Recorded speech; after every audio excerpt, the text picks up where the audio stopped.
اچھا ایک اور بات، پچھلے سال بھی میں نے بات کی تھی اس پر جناب اسپیکر صاحب، میں نے توجہ دلایا تھا سندھ حکومت کو مگر توجہ نہیں گئی. اقلیتی کمیونٹی کے لیے، غیر مسلموں کی عبادت گاہوں کے لیے، ان کی مرمت، تزئین و آرائش اور ان کی عمارتوں پر جدید آلات کی تنصیب کے لیے 152 کروڑ روپے رکھے گئے ہیں تاکہ وہ اپنی مذہبی رسومات خوشگوار ماحول میں ادا کر سکیں. رکھے آپ نے، مگر بات یہ ہے پچھلے سال آپ نے 138 کروڑ روپے رکھے تھے. میں نے اس وقت بھی بات کی تھی کہ آپ نے اقلیت کے لیے یہ چیزیں رکھی ہیں، اکثریت کی عبادت گاہوں کے لیے کیا رکھا ہے؟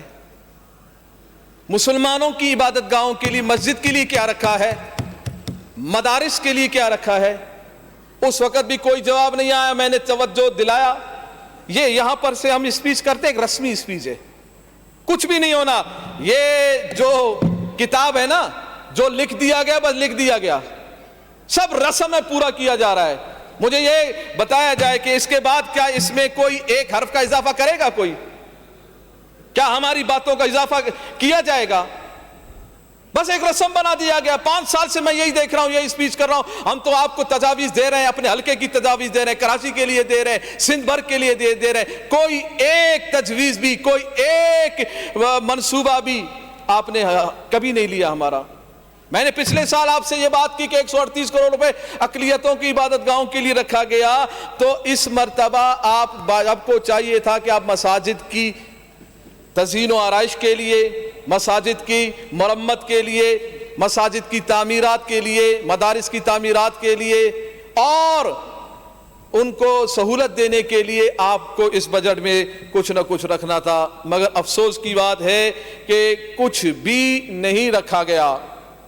اور میرا یہ اب مطالبہ ہے، شاید آپ مان جائیں، ہو سکتا ہے کہ سی ایم صاحب کے کان تک یہ بات میری جائے کہ مساجد، مدارس، یہ عبادت گاہیں اکثریت کی، تو ان کے لیے ان کا جو یوٹیلیٹیز بل ہے وہ معاف کر دیے جائے، وہ ختم کر دیے جائیں. یہ کیا ٹھیک نہیں بات؟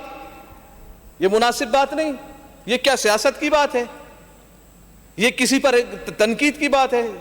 ایک ٹھیک سی بات ہے. آپ کو سمجھ آ جائے تو کر دیں، نہیں کرنا ہے تو نہ کریں. انشاءاللہ تحریک لبیک پاکستان کی حکومت آئے گی، ہم خود کریں گے انشاءاللہ. اور اس کے ساتھ بہت مہنگائی ہے اور بجلی کے معاملات بہت زیادہ گمبھیر ہیں. آپ سولر سسٹم مساجد اور مدارس میں لگائیں. آپ پتہ نہیں کہاں کدھر کدھر لگانے کے لیے آپ نے بڑے بڑے منصوبے رکھے ہیں. یار مسجد کو کیوں بھول جاتے ہیں؟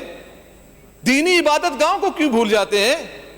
آپ کئی جگہ اقلیتوں کی عبادت گاہوں کی حفاظت کے لیے آپ نے کیمرے کے نصب کرنے کا بھی کہا ہے. تو بھائی مساجد اور مدارس کو کیوں بھولتے ہیں آپ؟ دین کو سے کیوں دور رہتے ہیں آپ؟ دین سے کیوں پریشان ہیں آپ؟ اگر آپ کہتے ہیں نہیں ایسی بات نہیں ہے مفتی صاحب، ہم پریشان نہیں ہوتے، ہم تو دین والے ہیں، دین کی کوئی بات نہیں، تو میرا یہ تجویز جو ہے نا آج آپ شامل کر دیں. اگر آپ واقعیتاً آپ سمجھتے ہیں دیندار ہیں تو آج سے آپ مساجد اور مدارس کی یوٹیلیٹی بلز کو ختم کر دیں اور وہاں ہر مسجد اور ہر مدرسے میں سولر سسٹم لگا دیں. کیا اتنا بھی گنجائش نہیں ہے دین کے لیے، اسلام کے لیے اس بجٹ میں؟ اتنی گنجائش بھی نہیں ہے کہ 2247 ارب روپے میں سے اتنا پیسہ بھی مسجد اور مدرسے کے لیے آپ نہیں دے سکتے؟ اگر نہیں دے سکتے تو افسوس ہے. دل کی تسکین کے لیے کچھ نہیں، دل کی تسکین کے لیے کچھ نہیں، قرآن کی تلقین کے لیے کچھ نہیں. بحث رہ گئی ہے اسلام پہ، لیکن بحث رہ گئی ہے اسلام پہ لیکن بجٹ میں دین نبی کے لیے کچھ بھی نہیں. اللہ اکبر. اللہ تعالیٰ عقل سلیم عطا فرمائے.